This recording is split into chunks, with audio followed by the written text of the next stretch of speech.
Hello everyone, welcome to WiFi studio CNG learning. आज हम लोग पढ़ेंगे पॉलिटी के सीरीज में नागरिकता, भारतीय नागरिकता। जो संविधान के भाग टू में जो अनुच्छेद है, अनुच्छेद 5 से 11 के मध्य रखा गया है, उसको हम लोग पढ़ेंगे। इसके साथ साथ जो भी इसका डिस्कशन है, ब्रीफ डिस्कशन किया जाएगा और लास्ट में मल्टीपल चॉइस क्वेश्चन को भी कवर किया जाएगा। तो जो भी चैनल पर नए, चैनल को सब्सक्राइब करें, वीडियो को लास्ट तक देखें और बेल आइकन को जरूर प्रेस करें। तो आइए शुरू करते हैं। जो भाग 2 है नागरिकता, जो भारतीय संविधान में जो नागरिकता है, भाग 2 में अनुच्छेद 5 से लेकर 11 के मध्य रखा गया है। जो अनुच्छेद 5 है वो नागरिकता, भाग 2 में नागरिकता में जो अनुच्छेद 5 है वो संविधान के प्रारंभ पर नागरिकता को बताता है।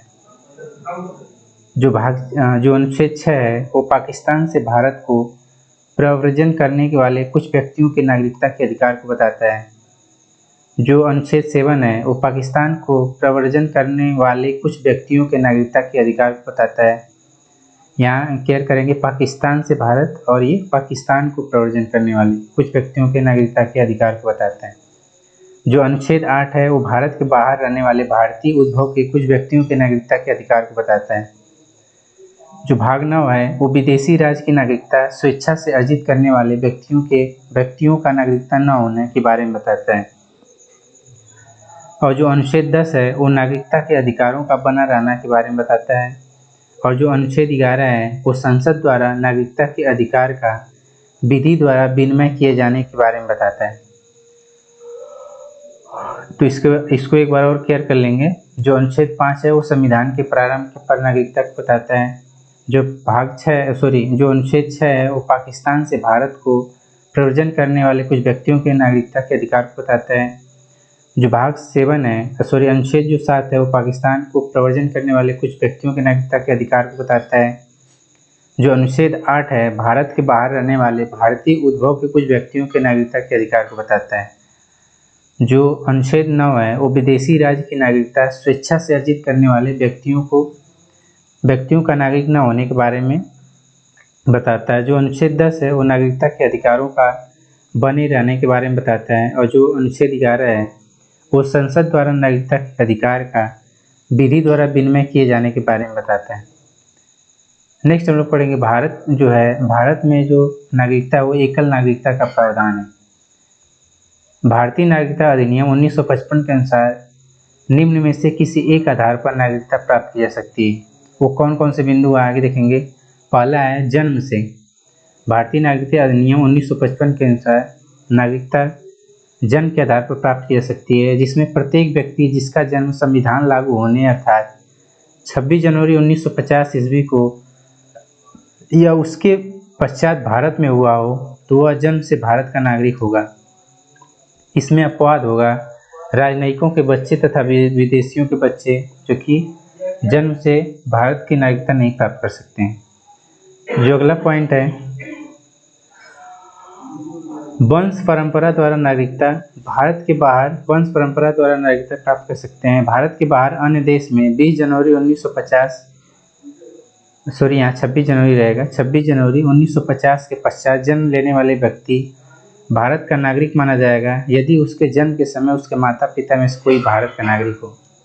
यदि जन्म के समय उसके माता या पिता में से कोई एक भारत का नागरिक हो तो भारत के बाहर किसी अन्य देश में अगर 26 जनवरी 1950 के बाद अगर कोई व्यक्ति जन्म लेता है भारत के बाहर किसी अन्य देश में, अगर उसके माता या पिता कोई एक भारतीय नागरिक हो तो भारत का नागरिक हो सकता है। नेक्स्ट है, इसमें कुछ इंपॉर्टेंट पॉइंट बताया है कि माता की नागरिकता के आधार पर विदेश में जन्म लेने वाले नागरिकता प्रदान करने का प्रावधान नागरिकता संशोधन अधिनियम 1992 के द्वारा किया गया है। माता की नागरिकता के आधार पर विदेश में जो बच्चे जन्म लेते हैं उनको नागरिकता जो प्रदान करने का प्रावधान है वो नागरिकता संशोधन अधिनियम 1992 द्वारा किया जाता है। नेक्स्ट पॉइंट है देशीयकरण द्वारा नागरिकता। ये तीसरा विधि है जिसके द्वारा नागरिकता प्राप्त की जा सकती है। भारत सरकार से देशीकरण का प्रमाण पत्र प्राप्त करके भारत की नागरिकता प्राप्त की जा सकती है। नेक्स्ट इसमें पॉइंट है, चौथा पॉइंट है पंजीकरण द्वारा नागरिकता, रजिस्ट्रेशन अगर कराकर नागरिकता प्राप्त कर सकते हैं। निम्नलिखित वर्गों में आने वाले लोग रजिस्ट्रेशन के द्वारा भारत की नागरिकता प्राप्त कर सकते हैं। इसमें पॉइंट है कि वे व्यक्ति जो रजिस्ट्रेशन प्रार्थना पत्र देने की तिथि से 6 माह पूर्व भारत में रह रहे हैं वो भारत की नागरिकता प्राप्त कर सकते हैं। वे भारतीय जो अविभाज्य भारत से बाहर किसी देश में निवास कर रहे हैं वो भी रजिस्ट्रेशन के द्वारा नागरिकता प्राप्त कर सकते हैं। वे स्त्रियां जो भारत में रहकर विवाह कर चुकी हैं या भविष्य में करेंगी वो भी भारत की नागरिकता प्राप्त कर सकती हैं। भारतीय नागरिकों के नाबालिग बच्चे भी नागरिकता प्राप्त कर सकते हैं। राष्ट्रमंडलीय देशों के नागरिक जो भारत में रहते हों या भारत सरकार की नौकरी कर रहे हैं आवेदन पत्र देकर भारत की नागरिकता प्राप्त कर सकते हैं। इसमें जो पांचवा पॉइंट है भूमि विस्तार द्वारा नागरिकता प्राप्त करना, यदि किसी नए भूभाग को भारत में शामिल किया जाता है तब उस क्षेत्र के निवास करने वाले व्यक्ति स्वतः ही भारत की नागरिकता प्राप्त हो जाती है, उनको स्वतः ही भारत की नागरिकता प्राप्त हो जाती है। जो भारतीय नागरिकता संशोधन अधिनियम 1986 है इसके बारे में देखेंगे यहाँ पे। जो भारतीय नागरिकता संशोधन अधिनियम 1986, इस अधिनियम के आधार पर भारतीय नागरिकता संशोधन अधिनियम 1955 में कुछ संशोधन किए गए। वो संशोधन है, पहला संशोधन है अब भारत में जन्मे केवल उसी व्यक्ति को ही नागरिकता दी जाएगी जिसके माता पिता में से एक भारत का नागरिक हो। जो दूसरा पॉइंट है, जो व्यक्ति पंजीकरण के माध्यम से भारत की नागरिकता प्राप्त करना चाहता है उन्हें अब भारत में कम से कम 5 साल तक रहना पड़ेगा, या पहले यह अवधि 6 माह थी, पहले 6 माह थी लेकिन अब 5 साल रहना पड़ेगा। तीसरा जो संशोधन हुआ, देशीकरण द्वारा नागरिकता तभी प्रदान की जाएगी जबकि संबंधित व्यक्ति कम से कम 10 साल तक भारत में रह चुका हो, पहले यह जो अवधि थी वो 5 साल थी। नागरिकता संशोधन अधिनियम 1980 में जम्मू कश्मीर व असम सहित भारत के सभी राज्यों पर लागू होगा। इससे पहले कुछ देख लेते हैं, जो भारतीय नागरिकता है वो किन कारणों से, जो भारतीय नागरिकता है उसका अंत किस प्रकार हो सकता है। तो भारत की नागरिकता का अंत निम्न प्रकार हो सकता है। पहला पॉइंट है, जैसे नागरिकता का परित्याग करने से जो भारत की नागरिकता है उसका अंत हो सकता है। किसी अन्य देश की नागरिकता का स्वीकार कर लेते हैं तभी भी नागरिकता की अंत हो जाएगी, या सरकार द्वारा नागरिकता छीन ली जाए तो भी भारत की नागरिकता का अंत हो जाएगा।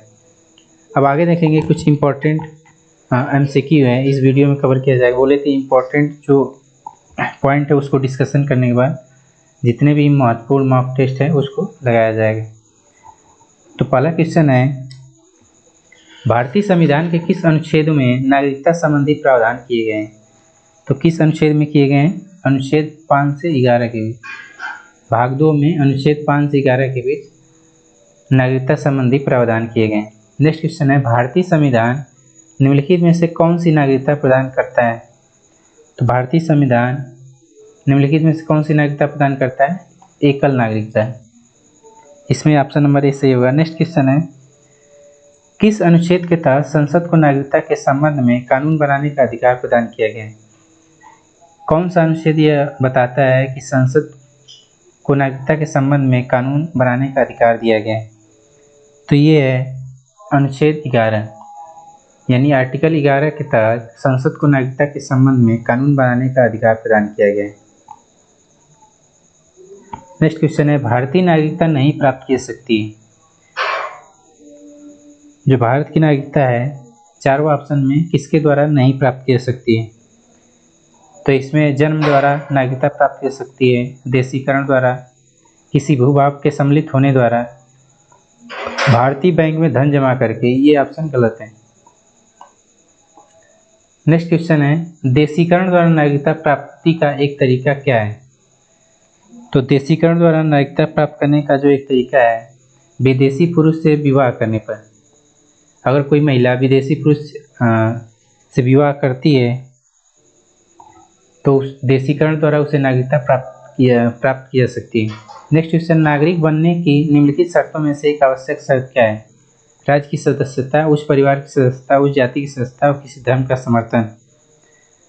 तो नागरिक बनने की जो निम्नलिखित शर्तों में से एक जो आवश्यक शर्त है वो राज्य की सदस्यता। यहाँ पे जो राज्य है वो देश के नाम से लिया गया है, देश को संबंधित करेगा। नेक्स्ट क्वेश्चन है, पाकिस्तान से आकर भारत में नागरिकता प्राप्त करने संबंधी प्रावधान का वर्णन किस अनुच्छेद से पढ़ित है? तो पाकिस्तान से आकर भारत में नागरिकता प्राप्त करने संबंधी प्रावधान का वर्णन अनुच्छेद 6 में। नेक्स्ट क्वेश्चन है, नागरिकता के लोप होने का एक नियम है। तो नागरिकता के लोप होने का जो एक नियम कौन सा है? देशद्रोह का अपराध सिद्ध होने पर। अगर देशद्रोह का अपराध सिद्ध हो जाता है तो नागरिकता खत्म कर दी जाती है। नेक्स्ट क्वेश्चन है, नागरिकता संशोधन अधिनियम 1992 के अनुसार नहीं दी जाएगी।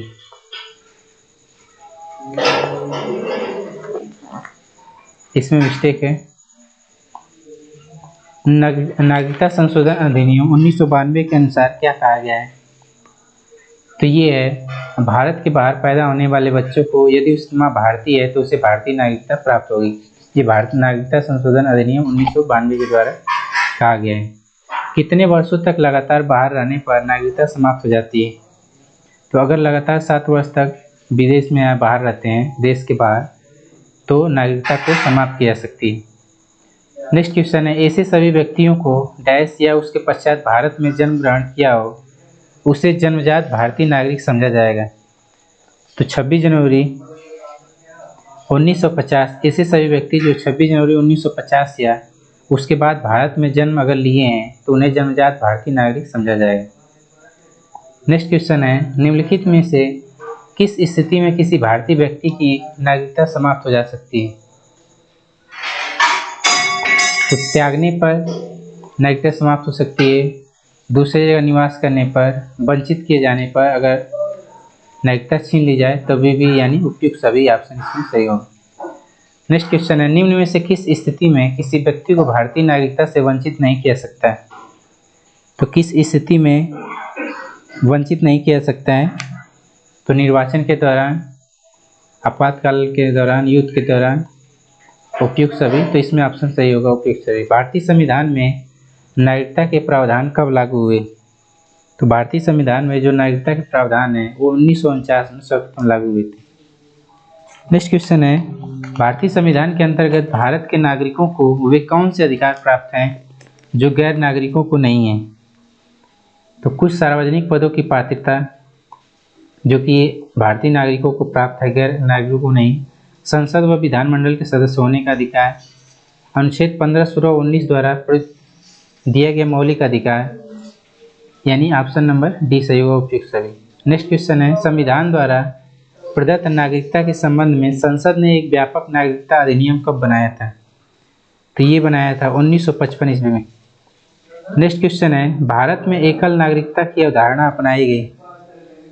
भारत में एकल नागरिकता की अवधारणा किस देश से अपनाई गई है?